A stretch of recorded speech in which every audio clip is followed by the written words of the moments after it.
여러분 잠깐만요. 650%. 이 숫자 보고 저도 두 번 확인했어요. 작년 같은 달이랑 비교해서 655% 올랐다는 건데 이게 그냥 숫자 장난이 아니라 실제 테슬라가 유럽에서 팔아치운 차 대수 얘기거든요. 오늘 이 이야기 제대로 뜯어볼게요. 시작 전에 구독 안 하신 분들 지금 딱 눌러주시고요. 자, 일단 큰 그림부터 그려볼게요. 2025년 테슬라 유럽 사정이 어땠냐면 솔직히 좋지 않았어요. 차 라인업은 크게 바뀐 게 없는데 유럽 전기차 시장에는 신차가 쏟아졌고 그 결과 테슬라가 유럽 시장 점유율을 거의 절반 가까이 날려먹었거든요. 절반이요. 그러니까 지금 나오는 655%라는 숫자는 단순히 잘 팔렸다는 뜻이 아니라 바닥을 찍었던 자리에서 얼마나 빠르게 올라왔는지를 보여주는 숫자인 거예요. 그 시작점이 바로 프랑스입니다. 5월 한 달 동안 프랑스에서 테슬라 신규 등록 대수가 5,446대를 기록했어요. 전년 동월 대비 655% 뛰어오른 건데 테슬라가 프랑스에서 5월 기준 사상 최고 판매량을 찍은 거예요. 그리고 여기서 하나 더 중요한 숫자가 나와요. 2026년 1월부터 5월까지 프랑스에서만 테슬라가 2만 대 이상 팔렸다는 거거든요. 유럽 다른 나라들이랑 비교해도 압도적으로 앞선 수치예요. 프랑스가 이렇게 치고 나온 배경에는 유럽 각국 정부의 보조금 정책, 충전 인프라 확장, 그리고 계속 오르는 유류비가 복합적으로 작용하고 있어요.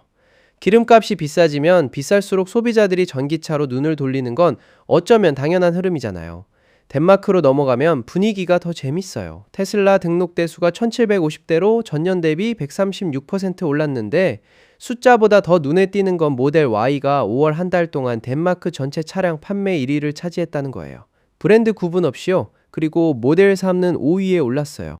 작은 나라라고 볼 수도 있는데 전기차 보급률이 높고 소비자 트렌드에 민감한 덴마크에서 테슬라가 1위를 먹었다는 건 상징적인 의미가 꽤 크죠. 스페인도 빠질 수 없어요. 1690대 등록의 증가율이 113%, 역시 세 자릿수 성장이에요. 스칸디나비아 쪽으로 가면 스웨덴이 858대로 71% 올랐고요. 노르웨이는 역사적으로 테슬라가 유럽에서 가장 강세를 보여온 시장인데 5월에 3345대 등록으로 29% 증가했어요.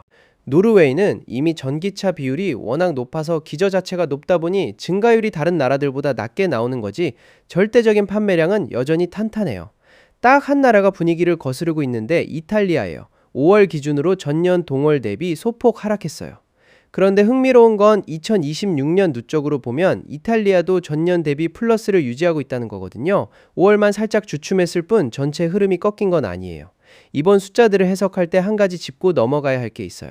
작년 2025년 초반 테슬라 유럽 판매가 워낙 안 좋았기 때문에 기저효과가 분명히 작용하고 있다는 거예요.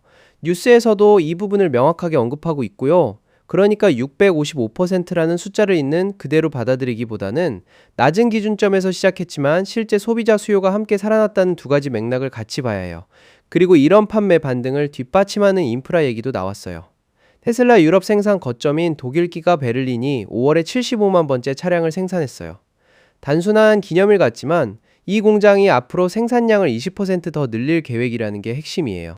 유럽 내 수요가 커지는 속도에 맞춰 공급을 따라가겠다는 신호거든요.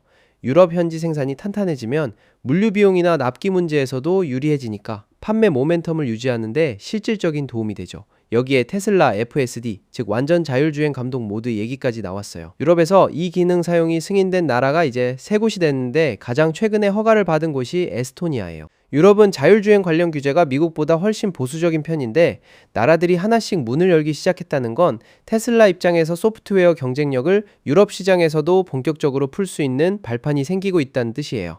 아직 5월 전체 그림은 완성이 안 됐어요. 독일이랑 영국 같은 대형 시장이 공식 집계를 내놓지 않았거든요. 이 두 나라 숫자까지 합쳐지면 유럽 전체 5월 실적이 얼마나 됐는지 더 정확하게 보이겠죠.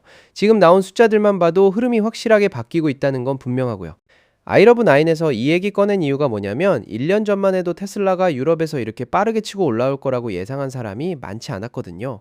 시장 점유율 반토막, 제품 경쟁력 논란, 여기에 브랜드 이미지 문제까지 겹쳤던 상황에서 이 정도 반등이 나왔다는 건 꽤 의미 있는 데이터예요.